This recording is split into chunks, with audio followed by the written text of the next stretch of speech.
existente no Brasil. Nós compreendemos nas aulas anteriores que os solos não são todos iguais, né? Por que não são iguais? Porque os fatores de formação do solo, né, no processo de intemperismo, eles atuam de forma diferente, né, dependendo da região onde o solo está sendo desenvolvido, né? Como foi citado, solos da região Nordeste, né, são solos que têm ação do clima, temperatura, umidade, diferente dos solos da região Sul, né, por ter um clima mais ameno e mais umidade, enquanto na região Norte é um clima mais alto, temperatura, e menos umidade. Então, esses fatores acabam contribuindo para o surgimento de diferentes tipos de solo, né? Assim como o próprio material de origem, as rochas, né, que dão origem ao solo. Então, por estes motivos, os solos são diferentes. E como que nós conseguimos conhecer, né, ou compreender melhor o tipo de solo, né? Existe no diferentes países, no Brasil não é diferente, um sistema brasileiro, né, no nosso caso, de classificação de solos. Tá? E o que esse sistema faz? Ele, né, classifica os solos conforme as suas características.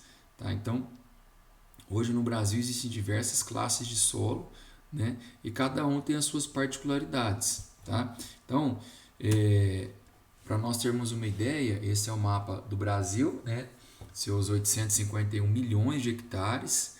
Tá? E aí cada coloração dessa é uma classe de solo. Tá? Então, e cada classe tem suas divisões. Né? Então, nós pegamos aqui essa coloração laranjada, né? Laranja aqui, laranja. Né? Então, é um solo que predomina na região do Cerrado e também no Brasil como um todo, né? O latossolo. A gente pegar aqui Triângulo Mineiro, boa parte aqui do Sudeste Goiano, são latossolos. Então, cada coloração que arroza solos mais hidromórficos nas margens dos rios, né? Então, cada coloração dessa representa uma classe de solo existente em nosso país, tá? Para nós termos uma ideia, são 13 classes de solo diferentes existentes hoje no Brasil, no último Sistema Brasileiro de Classificação de Solo. Tá? Então, nós temos alissolos, argissolos, cambissolos, chernossolos, spodossolos, gleissolos, latossolos, luvissolos, neossolos, nitossolos, planossolos, plintossolos e vertissolos. Então, nós temos são todas essas classes, né, de solo, e aí dentro dela tem as suas divisões. Tá? Qual que nós temos aqui em termos de percentual do solo no Brasil? Qual que é o solo mais comum hoje no Brasil, né? Ou mais frequente de se ver? São os latossolos. Tá? Então, hoje, em torno de 38% dos solos do Brasil são da classe latossolos. Tá? 20% são da classe argissolos, 14% neossolos. Então, são as três principais classes de solo que nós temos hoje no Brasil. Tá? O que difere essas classes de solo? Né?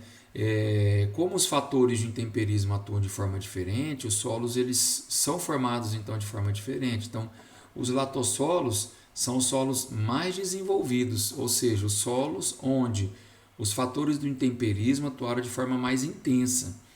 Então, solos da região do Cerrado e da região onde há atividade agropecuária são os que predominam, são solos mais intemperizados. Tá? Depois, na sequência, argissolos já são menos intemperizados do que os latossolos, né? Porém, são solos também já mais desenvolvidos. Né? Quando a gente vai para o cambissolo, já são solos mais jovens ainda. Né? São exemplos de cambissolos, solos rasos em relevos mais acidentados, como no caso do sul de Minas, né?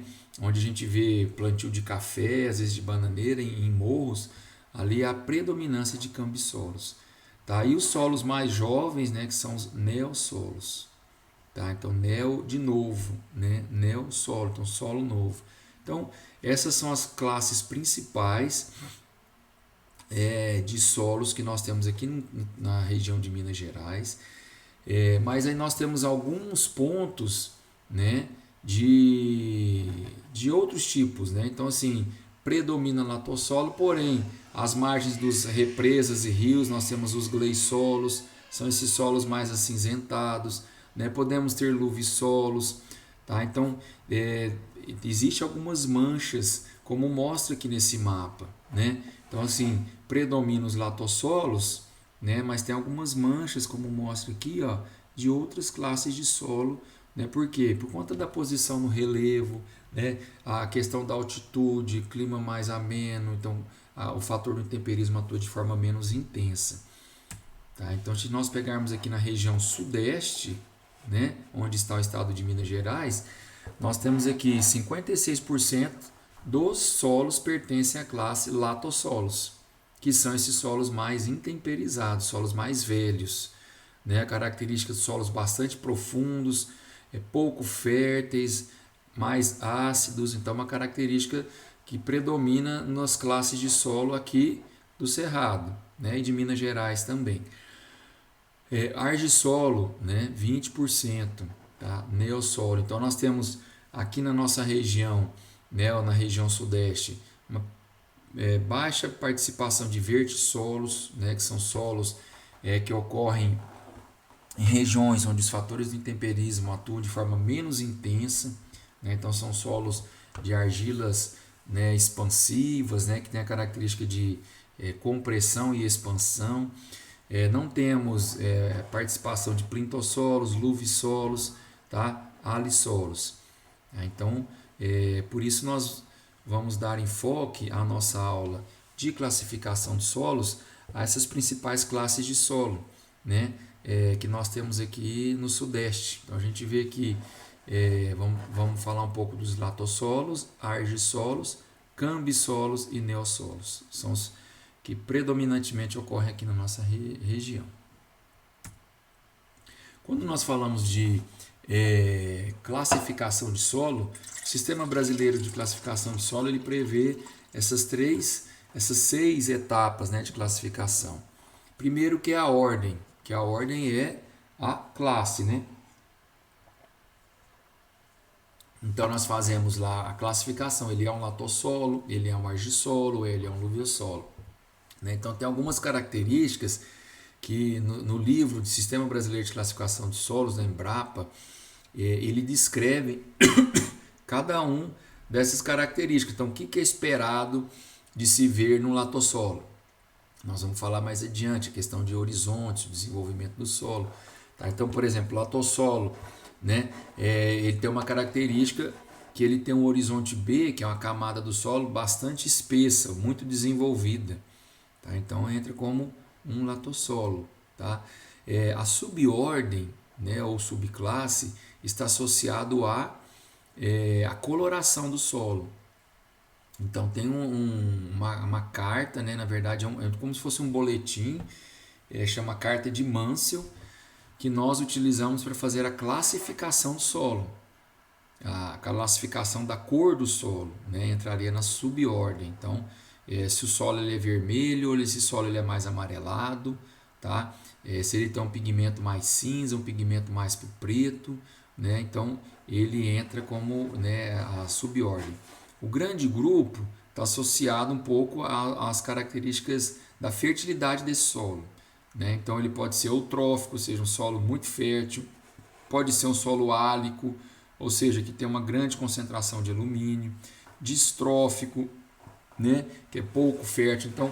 Então vai da classe ou da ordem, cor, fertilidade, alguns atributos químicos, né, o tipo, né, se ele é bem identificado, né, na região com essas características, ou se ele tem um tipo mais intermediário, né, não é tão incisivo assim nessas características. A família que está associada à textura no horizonte A e a série manejo. Tá? O que é Manejo é se ele é vegetação natural, pastagem, floresta, né? Esse seria a classificação. Então, o Sistema Brasileiro de Classificação do Solo ele segue esses 6 etapas aqui. Então, vem da ordem, subordem, grande grupo, subgrupo, família e série. Tá? Então, subgrupo, se ele é típico ou se ele é intermediário. Tá? Se ele é predominância de ocorrência naquela região ou não. Tá? Então, ficaria, por exemplo, latossolo, vermelho, eutrófico, típico, argiloso, pastagem. Essa seria uma classificação, tá, dos nossos solos. Aqui nós pegamos o mapa de solo do estado de Minas Gerais para nós vermos a classificação de solos na região do Triângulo Mineiro. Tá? Então aqui nós temos a região do triângulo, né, o pontal do triângulo. Né? Então, aqui dando um zoom, né, nós podemos ver. Então estamos aqui Uberlândia, Monte Carmelo, Araguari. Tá? Aqui, cada sigla dessa, ela representa uma classe de solo diferente. Então, por exemplo, LVD2, LVDF2. Tá? É uma classificação de solo que ocorre aqui ao redor de Uberlândia.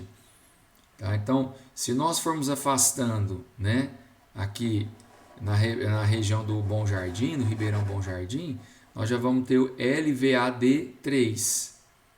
Tá? Então, LVA, latossolo vermelho amarelo distrófico. Tá? Então, é um latossolo vermelho amarelo distrófico, ou seja, é um latossolo, que é a ordem, vermelho amarelo, que é a subordem, distrófico, que é até o terceiro nível aqui de classificação, tá? Que está relacionado à fertilidade, distrófico, ou seja, pouco fértil. Já aqui, ao torno de Uberlândia, esse LVDF2 é o latossolo vermelho distroférrico 2, ou seja, já não é amarelo, ele é vermelho, tá? E aí nós vamos conversar mais adiante quais os atributos do solo, os componentes do solo que confere essa característica de coloração vermelha ou amarela ou outra cor, tá certo? Então, esse aqui é um mapa de Minas Gerais. Então, tem um Sistema Brasileiro de Classificação de Solos que define, né, as características das classes. Nós temos um mapa brasileiro de classificação de solos, porém a escala não é tão grande, ou seja, uma região como essa aqui que nós estamos vendo várias classes, pode ser que no mapa do Brasil ele entre aqui com 2, 3 classes. Já o mapa, né, de classificação de solos de Minas Gerais ele é mais detalhado, né, por região. Então a gente vê aqui num pequeno trecho, né, que nós estamos, pequena região, quantas classes, né, LVAD1, LVD11, LAD1, né? Aqui GMD4, PVA-E12, CXBD20. Então, cada, né, um desse é uma classe diferente. E aí, esse mapa de classificação de solos do estado de Minas Gerais, ele traz também, né, qual que é a definição. Tá? Então, olha só, o LVDF2, que é o que a gente vê aqui no entorno de Uberlândia, né? Olha aqui, LVD2. Nós temos, então tá, vamos pegar aqui o 3. Vamos pegar outro aqui, LVD1.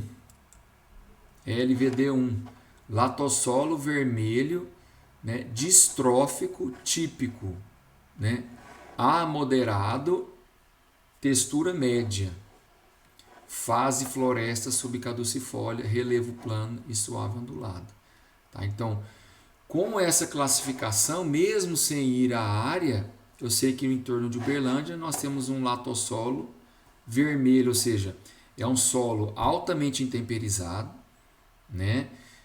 Profundo, vermelho, que tem uma predominância de óxidos e hidróxido de ferro e alumínio, que confere essa coloração vermelha, distrófico, que tem a saturação por base ou um índice de fertilidade abaixo de 50%, tá? Típico A moderado, é a característica dele, textura média, ou seja, não é muito argila nem mais areia, ele fica ali em torno de 35, 40% de argila, então textura média. Fase floresta subcaducifólia, ou seja, aqui é uma região de floresta. Tá? O relevo é plano e suave e ondulado. Então, sem ir à área, eu sei que aqui é a característica desse tipo de solo. Tá? A importância, né, de nós conhecermos esse mapa. Então, LVDF2, vou pegar um outro exemplo aqui. Latossolo vermelho distroférrico. Tá? Então, é um latossolo, assim como o de cima, né? Vermelho, tá? Coloração semelhante. Ele é distrófico, né? Quer dizer, tem baixo índice de fertilidade. E férrico, o que quer dizer? Tem uma alta concentração de ferro. Está associado ao material de origem, tá, desse solo. Então, além de ter uma baixa concentração de nutrientes, né, de alguns nutrientes, que é o distrófico, ele tem uma grande concentração de ferro, de óxido de ferro. Então, isso torna ele distroférrico. Típico A moderado, textura argilosa. Tá? Então, o que predomina aqui é a textura argilosa, enquanto no primeiro é a textura média. Tá? Então, esse é o mapa de Minas Gerais, de classificação de solo, tá? Que traz aí algumas classes dos solos da nossa região. Então, nós podemos ver apenas aqui um zoom aqui na região do Triângulo Mineiro, nós podemos ver como que o intemperismo atua de forma diferente, né? Seja porque esse solo está mais próximo, né, de corpos de água, aí, de rios, de riachos, né? Então acaba dando origem a solos diferentes por conta da umidade, né? Seja pela posição no relevo, pode estar um pouco mais alto, seja pode estar um pouco mais baixo. Então, mesmo uma região pequena, a gente tem diferentes tipos de solo. Tá? E o que é importante a gente conhecer essas classes de solo? Até para nós fazermos um planejamento do uso agrícola dessa terra, ou não usar com agricultura. Pode ser que a nossa propriedade a gente tenha um solo pouco desenvolvido, que não permita o desenvolvimento de nenhuma atividade agropecuária, né? E que o ideal é realmente deixar ele como mata. Então, o Sistema Brasileiro de Classificação e os mapas de classificação, eles vão nos dar essa orientação. E quando a gente visita a área, né, a gente acaba realmente percebendo que, como a classificação do mapa traz, o solo não tem aptidão agrícola alguma, tá certo? Bom, nós vimos então que os solos são formados pelos fatores de intemperismo, né? E eles definem a característica do solo, a atuação desses fatores. Vimos que existe o Sistema Brasileiro de Classificação de Solos, com 13 classes de solo, né, e 6 níveis de classificação. Tá? Agora, a pergunta é, como que nós fazemos para classificar um solo? Né? Hoje nós temos os mapas que nos auxiliam. Né? Agora, os mapas eles não têm uma escala muito pequena, ou seja, pode ser que aquela classificação de solo ela represente uma área de 1.000 hectares, né? Só que a gente sabe que devido à heterogeneidade ou à diferença do solo, em 1.000 hectares o solo modifica, né? Posso ter manchas ali, regiões no relevo que pode alterar, dando condição diferente a esse solo, tá? Então, o mapa ele nos auxilia até um norte. Olha, aqui predomina o latossolo vermelho distroférrico. Agora, o que algumas propriedades fazem? Principalmente propriedades de grandes áreas, né? Como áreas de plantio de cana, que uma usina pode chegar a ter 70.000 hectares de área de plantio de cana. Com certeza, 70.000 hectares não é o mesmo tipo de solo. Tá? Então, o que é preciso fazer? Classificar, ou as usinas, as propriedades costumam classificar por talhão. Né? Então, eles acabam cada talhão chegando à classificação específica daquele solo. Né? Para que é importante? Para direcionar, no caso da cana-de-açúcar, qual que é a variedade que vai responder melhor àquela área. Então, se eu tenho um latossolo vermelho distrófico, ou seja, pouco fértil, né? Eu vou direcionar para lá uma variedade de cana que tem uma menor exigência em nutrientes.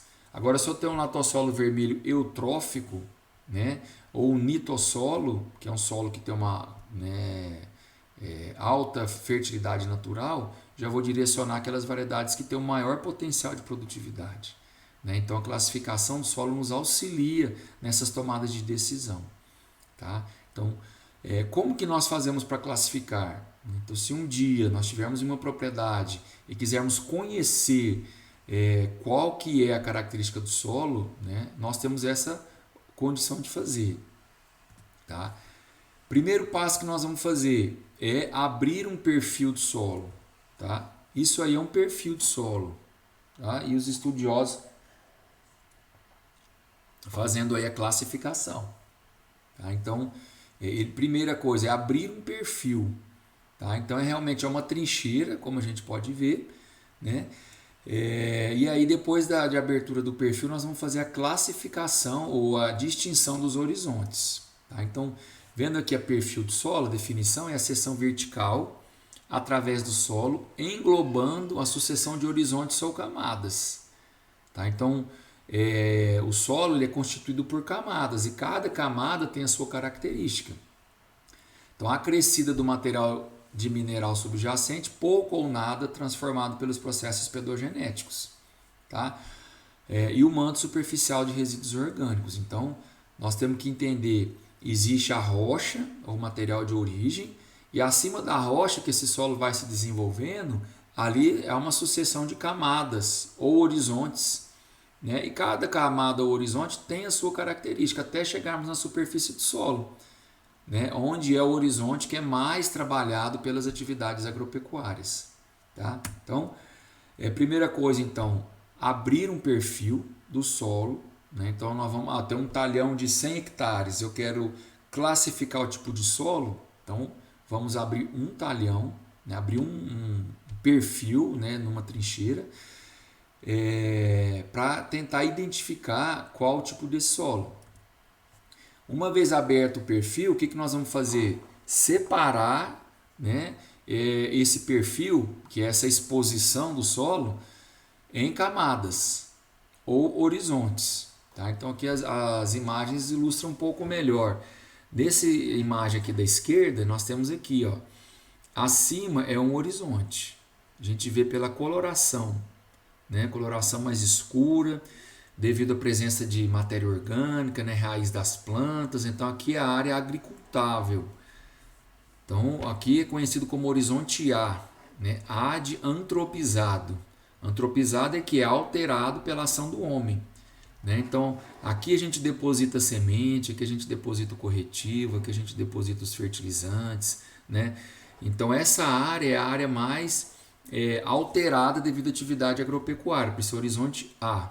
A de antropizado, quer dizer, ação humana, tá? Abaixo aqui nós já temos o horizonte B. Tá vendo que ele tem uma coloração diferenciada da de cima, né? Então aqui é a predominância da fração mineral. Aqui nós temos no horizonte a fração mineral e fração orgânica, por isso essa coloração mais escura. No horizonte B nós temos a fração mineral, por isso essa coloração mais vermelhada. E aqui abaixo, né, nós já temos o horizonte que a gente chama horizonte R, né, que é a rocha. Então a gente vê já aqui a rocha, tá? Então, horizonte A, B, né, pelo que a gente consegue identificar aqui, horizonte R, daí rocha, tá?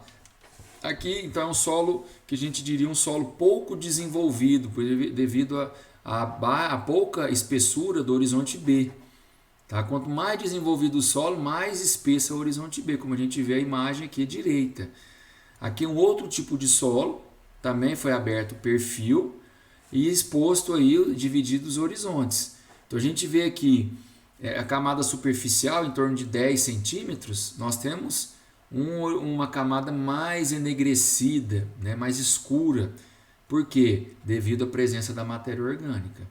Abaixo desses 10 centímetros, nós vemos um horizonte mais homogêneo em termos de coloração. Tá? Então, aqui é um horizonte B que tem mais aí de 1 metro. Tá vendo que tem 90 centímetros até aqui, ó, e a gente não vê sinal de rocha e nem fragmento de rocha. Então, um solo já bastante desenvolvida. Então, essas características de coloração, de espessura do horizonte, quais os horizontes presentes, essas identificações no perfil que vão nos direcionar à classificação do solo. Então, se ele tem um horizonte B pouco desenvolvido, ele pode ser um cambisolo, tá? Que tem horizonte B incipiente, ou seja, pouco desenvolvidos. Se ele tem um horizonte B bastante desenvolvido, ele pode ser um argissolo ou ele pode ser um latossolo, tá? Então, essas informações são muito importantes para nós planejarmos o uso dos nossos solos, certo? Então, aqui outros exemplos, né, mostrando as classes, né, os horizontes, né, que vão nos auxiliar a identificar qual é a classe do solo. Então, o horizonte A sempre mais enegrecido, né, mais escuro, o horizonte B um pouco mais claro, que predomina a fração mineral. A gente costuma dizer que o horizonte B é o DNA do solo, porque a atividade agropecuária pouco interfere nesse horizonte, então ele preserva as características mais originais do solo, né? Então aqui outro exemplo, horizonte A, B, né, C e aqui também, tá? Então aqui um exemplo de horizonte B, né, horizonte A, horizonte B, horizonte B1, horizonte B2 seria, e aqui continua o desenvolvimento do solo, aqui é a movimentação de argila, de matéria orgânica que confere essa coloração diferenciada ao solo, tá? Então aqui uma ilustração, né? Quais os possíveis horizontes que nós podemos encontrar, né, quando nós formos fazer a classificação do solo. Tá? Então nós temos o horizonte O, né? Na nossa região não é muito comum, porque é um horizonte de predominância de restos orgânicos, o que é pouco comum na nossa região. Então, teores de matéria orgânica é acima de 8, 10%, que, né, não é comum na nossa região. Horizonte A, que é o horizonte mineral escurecido pela acumulação de matéria orgânica. Temos o horizonte E, que existe em alguns solos, que é o horizonte de cores claras, de onde as argilas e outras partículas finas foram lixiviadas pelas águas, né, que percolam por ela. O que é lixiviada? A argila que está nessa camada, devido à movimentação da água, transfere a argila para a camada abaixo. Aí, no caso, forma o horizonte B. O horizonte E não é comum em todos os solos, né? Isso ocorre em alguns latossolos, tá? Não em todos. Então, quando a gente abre o perfil, a gente identifica uma camada escura, uma camada mais clara e depois uma camada mais avermelhada. Então, horizonte B, horizonte de acumulação de materiais provenientes de horizontes superiores, nomeadamente argilas. Pode apresentar cores avermelhadas devido à presença de óxido e hidróxido de ferro, tá? Então temos o horizonte C, que é o horizonte constituído por material não consolidado, então a rocha fragmentada juntamente com o material mineral, né, mais já decomposto, né, o fragmentado, forma o horizonte C. E aí temos o horizonte R, que é a rocha consolidada. Então temos a rocha e o solo se desenvolvendo acima dela. Tá? Então aqui está atuando os fatores do intemperismo. Os fatores como o clima, a atuação dos organismos, o relevo, isso tudo vai, o material de origem, vai contribuir para a formação da classe do solo, onde nós iremos trabalhar. Aqui um outro exemplo, aqui o horizonte A, horizonte B, horizonte C, um saprolito, horizonte C que é a rocha fragmentada, o fragmento de rocha, e o horizonte R abaixo. Tá? Então está aqui outro exemplo, O, horizonte A, horizonte E, que é o eluvial. Tá? Então aqui são alguns perfis. Tá? Então o que é importante a gente entender? Vamos classificar o solo, é importante abrirmos uma trincheira, na área ou na região onde se pretende fazer a classificação do solo e expor os horizontes ou camadas dessa forma. Tá? Uma vez exposto essas camadas, nós vamos dividi-las e aí vamos classificá-las quanto à cor, quanto à textura, tá? Quanto à presença de material mineral. E essas classificações nós vamos fazer de forma visual. Tá? Espessura, coloração, textura, isso tudo a gente faz no campo. Se quisermos conhecer quantidade de minerais, presença qual fertilidade, aí nós recolhemos uma amostra e enviamos para o laboratório, tá certo? Então, o ideal é que se faça uma trincheira na área que se pretende fazer a classificação, se possível uma área de mata nativa, que é onde tem o solo em condição natural, né? Abre uma trincheira aí de pelo menos uns 2 metros de profundidade ou até atingir a rocha, né? Se atingir a rocha a 1,5 metro não precisa abrir mais, né? E aí uma largura aí de 2 metros também para poder a gente entrar realmente, literalmente entrar dentro do solo e fazermos essa classificação, tá certo? Então essa é a forma de nós fazermos a classificação do solo e conhecermos qual a classe do solo que nós estamos trabalhando.